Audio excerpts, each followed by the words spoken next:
Hey YouTube, I'm Drea, and this is my channel. Welcome to my channel. Now, I've been told that I'm quite the cynical person, but I mean, maybe I am. And that's why we're here.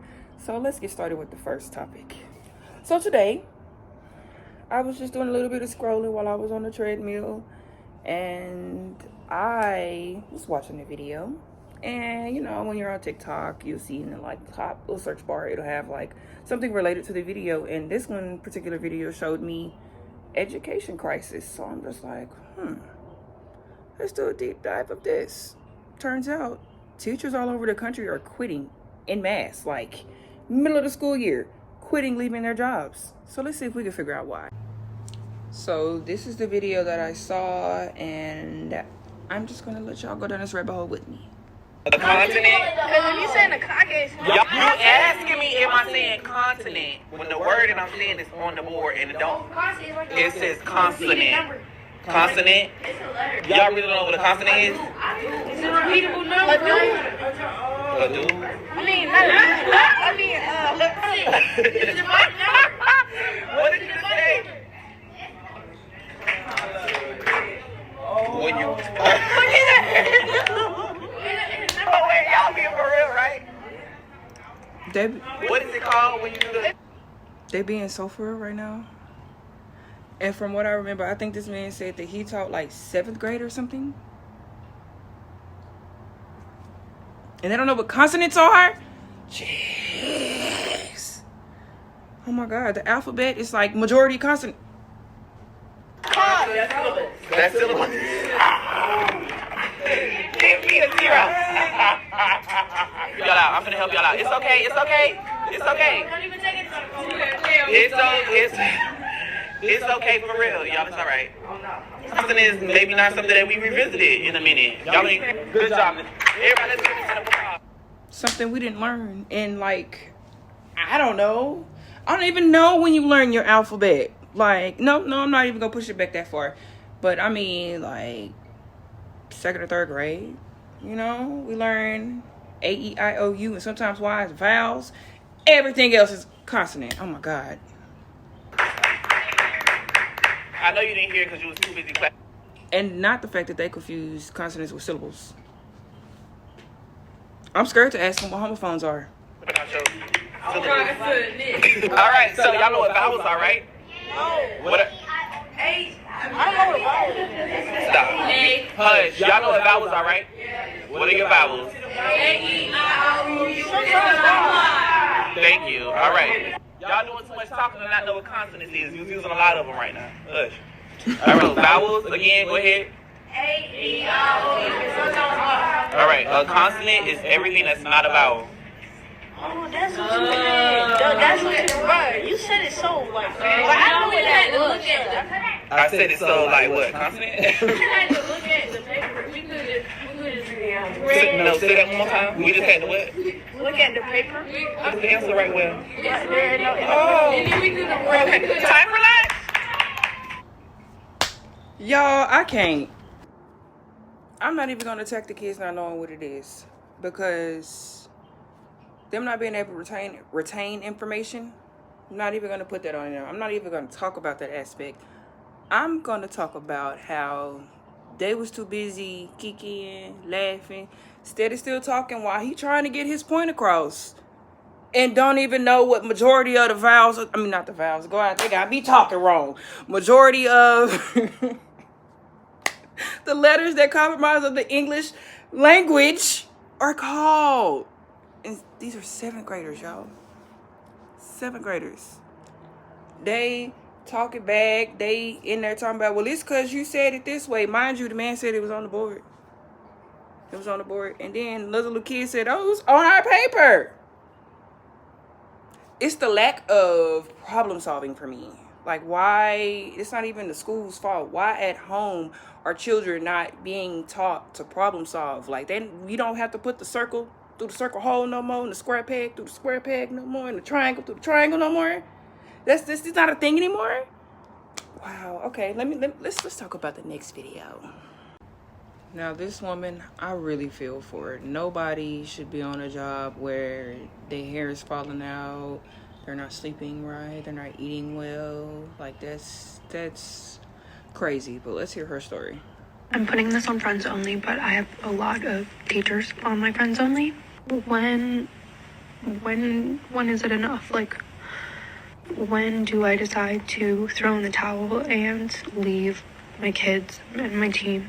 Because I had like a legitimate panic attack last night for the first time in years. And I just feel like I'm being like completely picked apart.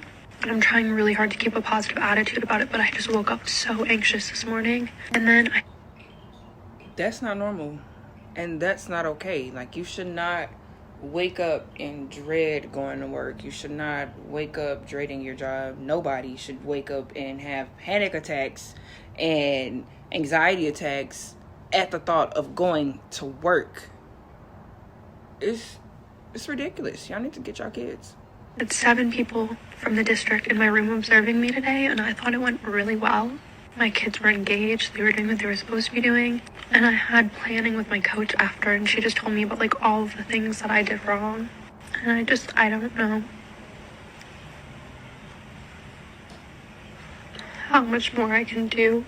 But my kids come in for indoor recess in 3 minutes, so I gotta get it together before then.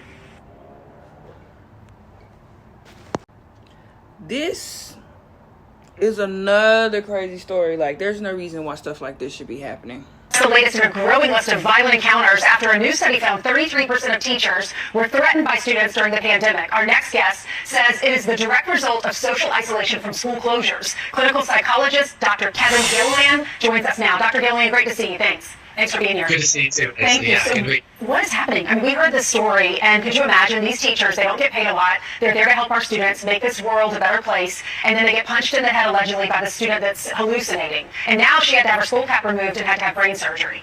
Why is this happening?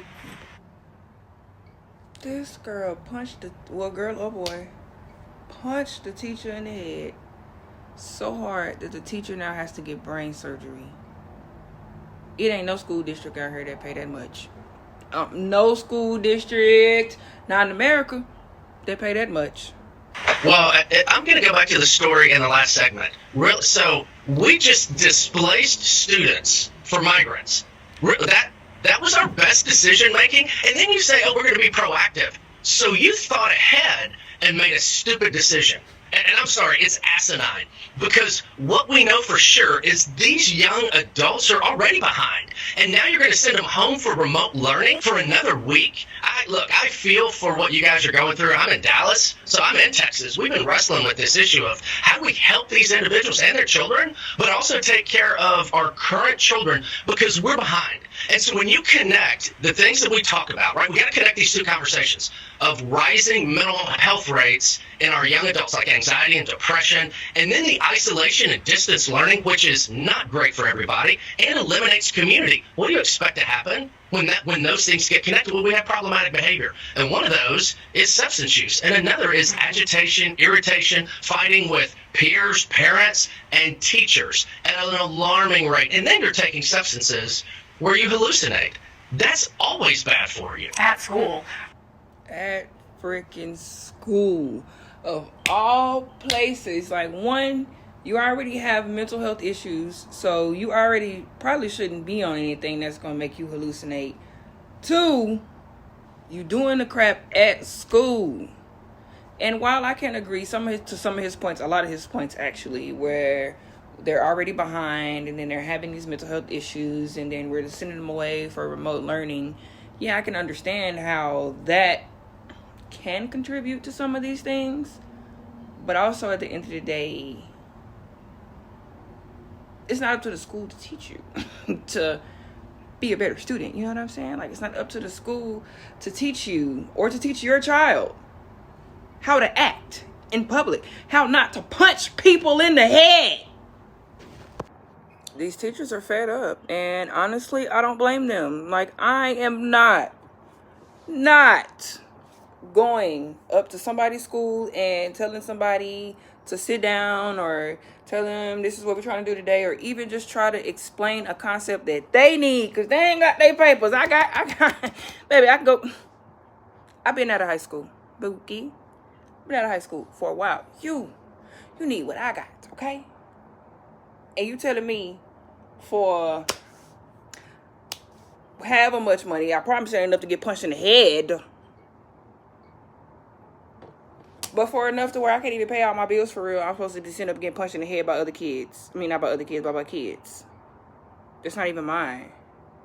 And I can't defend myself against. That's crazy. And if you think they're doing the teachers bad, just wait till it's sub tell you what she went through. Before I even play the video, don't she look like she just a real cool substitute? Like, as long as y'all chill, she gonna be chill. But if y'all turn up, she gonna turn up with you.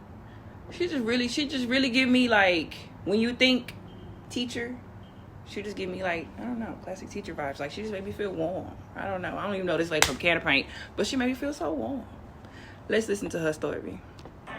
So, I took this class today because last time I was here, they told me that the third graders have ran away all their substitutes. So me, being the chick that I am, give me a stab at them. So I saw one of the other substitutes here that I see. I saw her at another school, and she actually told me to come over here. Right? So she says, you have missed such and such class. I'm like, yes. She says, good luck. She says, I left that classroom crying.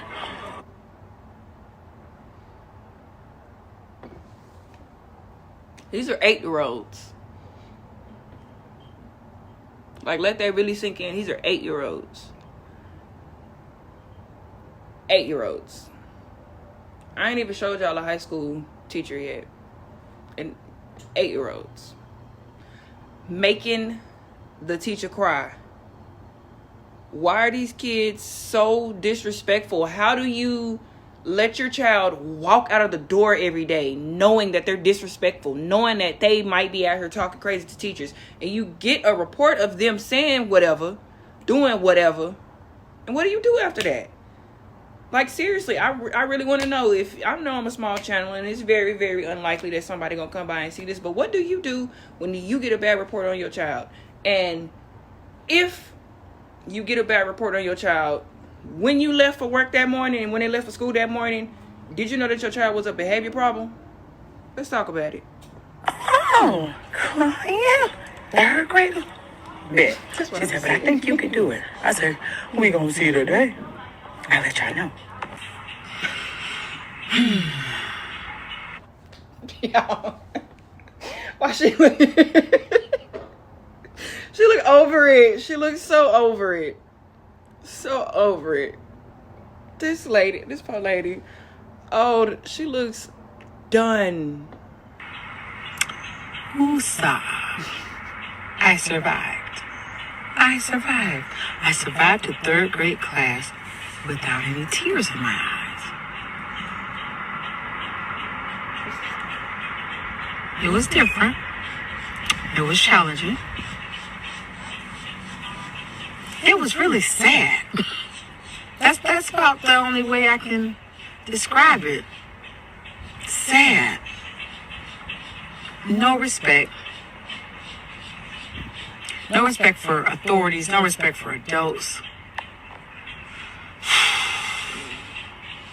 That was trying. It was trying. But anyway, I survived the third grade class that runs all the substitutes away. Bam. Mission accomplished. Third graders. Third graders. Third graders. Third graders. These babies, like, I cannot wrap my mind around. And clearly this is not just one. It's not just one kid in this class that's acting like this. Probably, like, being realistic, American class sizes are somewhere around at 30 on the low end. On the you pretty lucky at that point. 30, 35 kids. It was enough of them kids in that class acting that much of a donkey that this is clearly a seasoned teacher. Like, I'm not even trying to be like, oh, she looks old, but she looks like she's a seasoned teacher. And she said they were challenging. Like, she just said, in the most professional way, get y'all badass kids and do something with them. For real. This is sad. And it's even more sad to me, I think, because my mom has been a teacher 20-some years. And, you know, I'm not surprised. It's really, from what I've heard from her and other teachers that are, you know, currently still teaching or have taught previously in the past, since the pandemic, or even before the pandemic, I'd say a good 10 years before the pandemic, parents was already starting to drop off and not care. Like, we can sit here and be mad at the kids all day long till we're blue in the face, but they're learning this from somebody. It's somebody's job. Somebody sat there, laid on their back, or stood up, bent over, however you got them now, and you decided in that moment that you was going to have to be responsible for that life. Being responsible for their life means guiding them, teaching them, and making sure that they know how to function in this society. Punching teachers in the head and making teachers cry is not functioning in this society. And you should feel so ashamed of yourself that your child is out here punching teachers in the head. Punching a teacher in the head is just insane. So I found someone who's been teaching about the same amount of time as my mom. So I'm just interested to see if she's going to say some of the same things that my mom's been saying for the past 2 decades.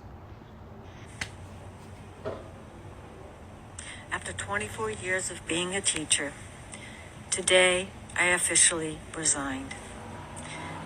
I have been doing this, like I said, for a very long time. My goal was to make it to the end of the year before I, quote unquote, retired. But I can't. I am here making this video, and I'm speaking to you, the parents. Parents, you need to get off the... Just number one. That has been the number one thing my mom has been saying, is that just the parents have changed. The parents are different. So now let me hear it completely out, but that already just really stuck out to me. Oh, okay, I'm sorry. Go ahead. Oh, okay. Acts of your teachers. I am leaving this profession because the societal expectations of teachers are out of control. Parents, you are part of that society. We cannot meet the needs of all of the children. I know in a very altruistic way you would like us and you think that we can. But that is not the reality. The system is not set up for us to be able to do that. I am now going to be speaking out. How can you reach every single student? And I'm just going to talk about self-contained elementary schools right now. How can you reach every single student when you have 32 kids? How? How can you, how? How is that even possible? On top of, let's now bump it up to where the kids now have block schedules, and you're seeing possibly 100 to almost 200 kids. How can you reach everybody? There has to be some enrichment at home. It has to be. It cannot solely fall on you for the, however much time, if you're, the 8 hours you get them, or the couple minutes you get them in passing for your, block schedule. I don't understand, and I agree. It's a societal pressure that is put on teachers that's just unrealistic. How can you be the everything? It's not possible. And then you got to go home. A lot of teachers have their own kids. Then they got to go home and pour into their own children too. So we need to be a little bit more realistic when we sending our kids off to school. Okay, next. About the truth of teaching and what teachers go through on a daily basis, and all of the extraneous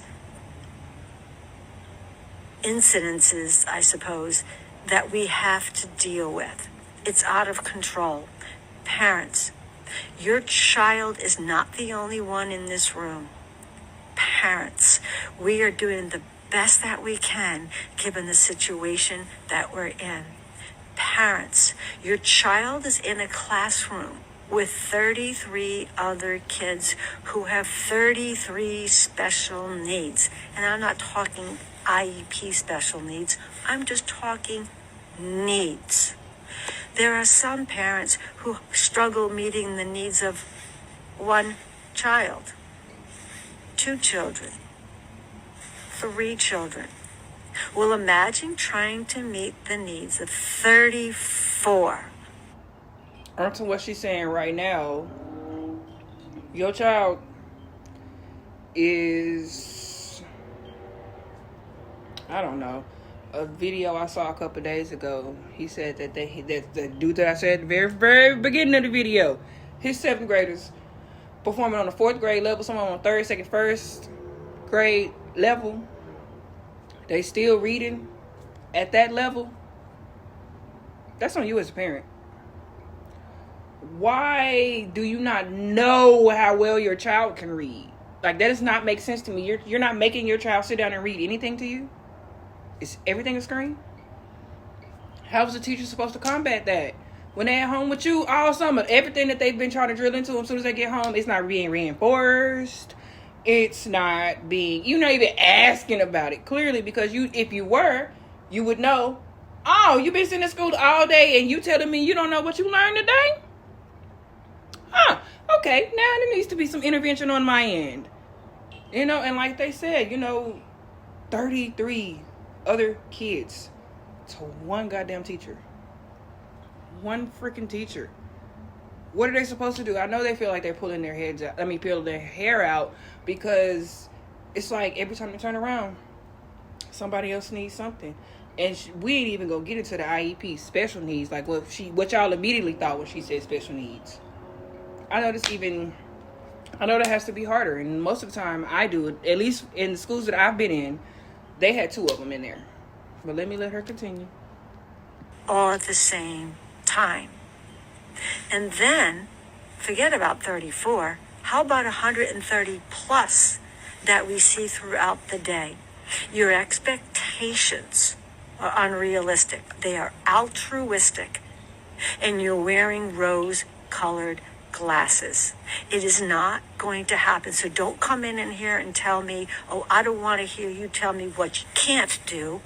I want you to problem solve. Lady, I problem solve all damn day. I problem solve every second of the day. Y'all talking to teachers like this and not get hit in y'all mouth? That's crazy. That's crazy. That's why I've been a restaurant manager. Little stuff like this. Because, I know what problem solving is like. You are not here. You are not in this room with your children. You are not the ones putting out fires every minute of every single day. And then you are not the one who is parents coming to you and saying, you need to meet my child's expectations. No, it's not real. It doesn't exist. If you want that, then I suggest you homeschool, or maybe send them to a private school. In a public school education, it isn't going to happen. And if you think it's going to happen, you're fooling yourself. Get off the backs of your teachers.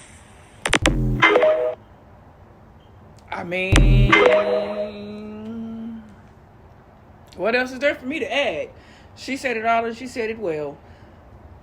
Y'all have to, if you're going to be on the backs of your teachers, and so in the teacher's face, you need to be equally as in your child's face, because then you wouldn't be having these problems.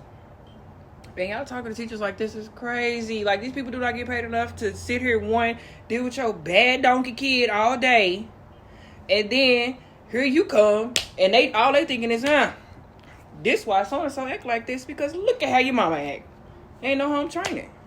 So I don't know, maybe the solution is, stop having kids if you don't want to be actively involved in everything that it takes to raise them, because it's not always going to be roses and sunshine and matching matching clothes and cute little pictures and little button noses and stuff like that. No, just nitty gritty like this.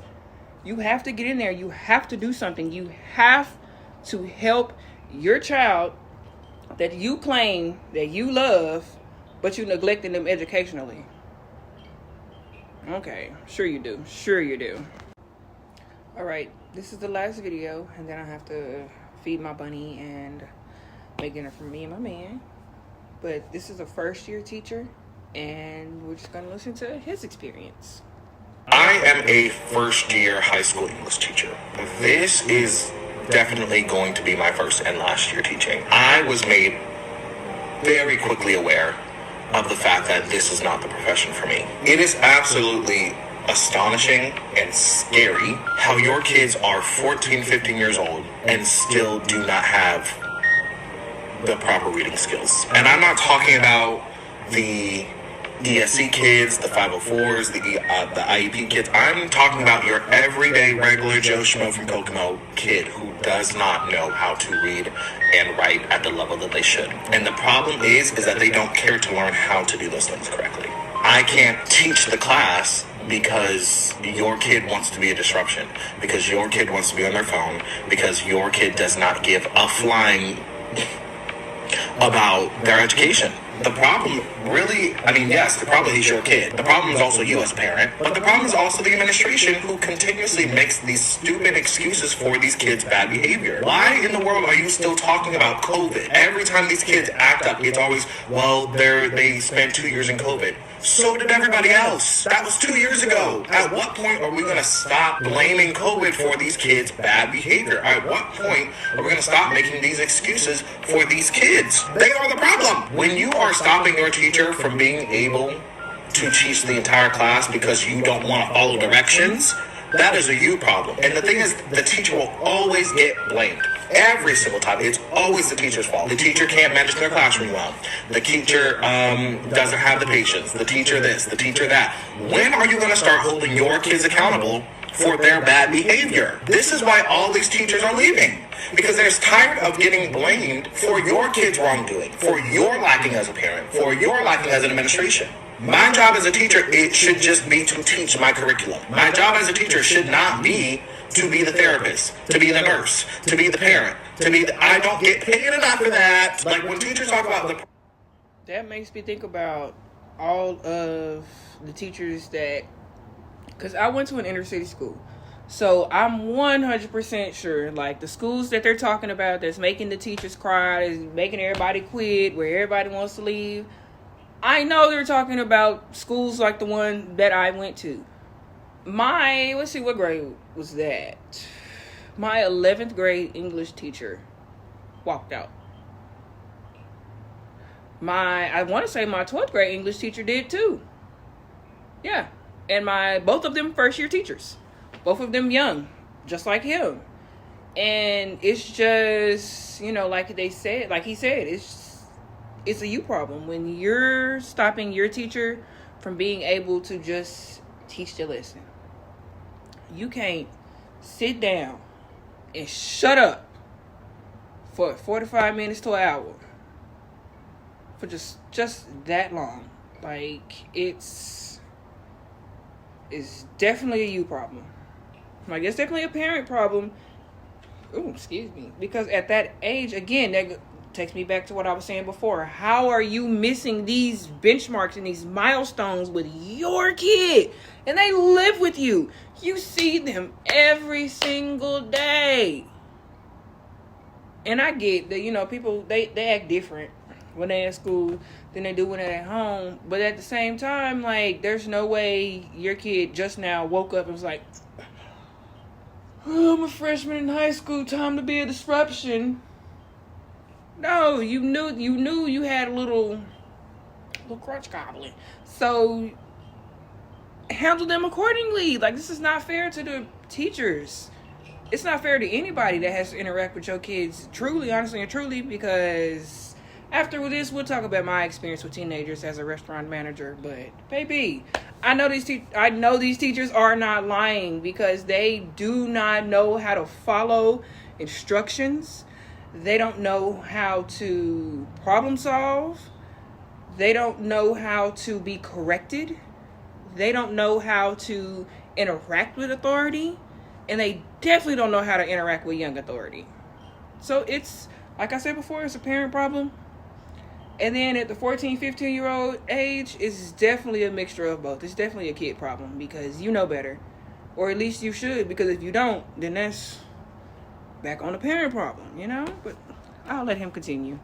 Problem with pay, that's what they're talking about, because you're requiring all of us to do all the work of like 4 different careers, but only paying us for one. The districts are all afraid of the parents complaining. The administration is afraid of the parents complaining. The parents are afraid of the kids who don't want to do their job. And who's left to pick up the pieces?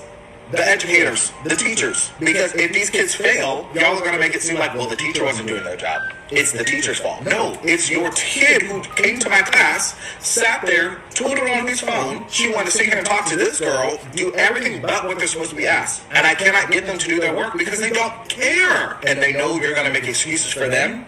And that's why they continue to do the same things that they do. When these kids get sent to ISS, for whatever the case may be, you know what happens? Nothing. They just sit there on their phone or sit there on their laptop and do.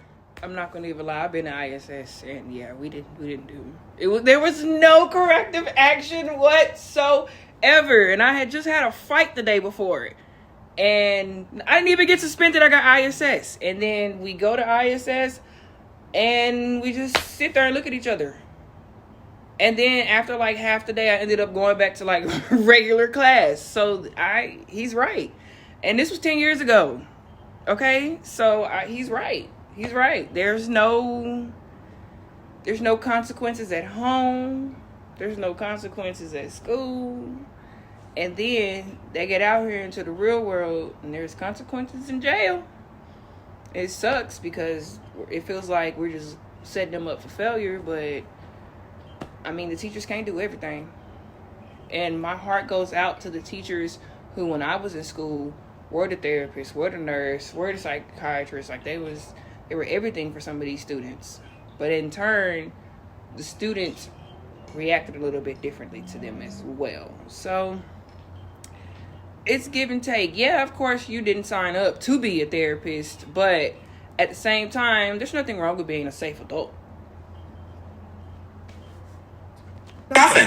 It's essentially free time for them. What are they learning from that? Sure, they might miss out on an assignment, but then hearing their parents come talking about what can my child do to make up their grades. How about stop getting suspended? How about when I'm teaching a lesson, close your mouth? How about when I tell you to do something, instead of rolling your eyes and having a nasty attitude about it, you just do it. Put the discipline back into the schools. I'm not saying bring back the paddle. Bring back the actual disciplinary actions. Because these kids are not learning a thing. Yeah, I mean, once they decided that we weren't going to fail kids anymore, I think I was in like... Y'all, don't try to give me the line. I know I was in high school, though, when they decided that you could... The lowest grade... This was Dallas ISD. The lowest grade you could give was a 50. And even with that 50, you could still pass. So it was just like there's no repercussions for anything. And like I said, I had a fight. I had a whole fight. Did not get suspended. Was on ISS. And I mean, they didn't take my phone up or nothing. Like, I was just sitting in ISS chilling. And like he said, yeah, you know, you miss out on the grade. But I was pretty much, you know, straight A student, AB student. So missing out on the grade wasn't really nothing for me. And I wasn't typically a bad kid either. So I'm not going to sit here and be like I was some of these donkeys that we done seen. That I want to punch teachers in the head. God. But, you know, I'm not going to sit up here and act like this is a new thing or this is a new phenomenon. It's just, you know, not so much the high school students, but some of these other kids. These are just people that I went to school with. Child. And now you have to, you know, realize and see that's what I was going to school with. And I had a feeling when I was in middle school, I used to say stuff like that. Like, y'all kids gonna be just as bad as y'all, and I feel worse for the teachers later. And it's coming true. Every time I think I'd love to be out for the summers. I could teach. Teacher talk come up. And I'd be like, yeah, nah, because I am saying bring back the paddle. You know, if that's what we got to do. If that's, you know, some people just need to be put in a little chokehold and then they get some understanding about them. That's all. I'm not saying all the kids. You know, it's definitely a case-by-case basis. But, you know, some kids got to, and, you know, they'll learn. Hey, y'all. It's Editing Drea. Y'all, I forgot to film an outro. Give me a break. It's my first time, okay? So anyway, thank y'all for watching. Please hit the like and subscribe button. Support your girl. And just so you can see me, you know, a little bit more of me.